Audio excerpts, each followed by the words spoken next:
Hello and welcome to AI for Developers. I'm Chaitanya Talking Bot. Today's lesson is titled Prompt Engineering for LLMs. Getting the best responses. Imagine you're ordering a pizza. You don't just say pizza, right? You specify toppings, size, crust type. Prompt engineering is like that. It's about giving clear, detailed instructions to a large language model, LLM, our AI pizza chef, to get the best pizza. Response. Possible. As developers, understanding this is crucial for building effective AI applications. LLMs are powerful but need specific instructions. Think of them as incredibly skilled pizza chefs who can make almost anything, but need a detailed recipe. Your prompt. The better your recipe, the better the pizza result. Avoid ambiguity.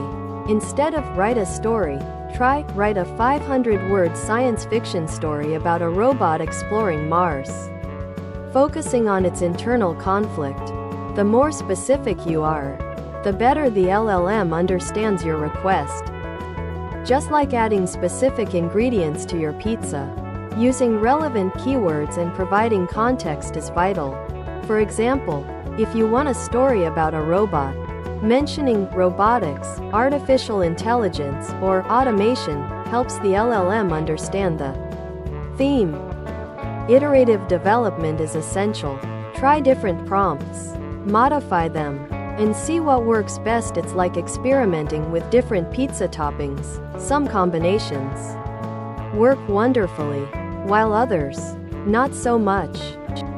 Sometimes, showing the LLM a few examples, like showing your pizza chef pictures of desired pizzas, helps it understand what you want.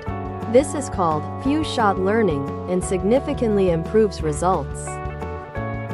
We'll explore how to structure prompts programmatically, using Python and popular libraries. This allows for automation and efficient integration into your applications. For more complex tasks, breaking down the problem into smaller steps, like a recipe, using chain of thought prompting can dramatically enhance the LLM's reasoning and response quality. Thanks for watching. If you found this helpful, make sure to subscribe to our channel and hit the like button.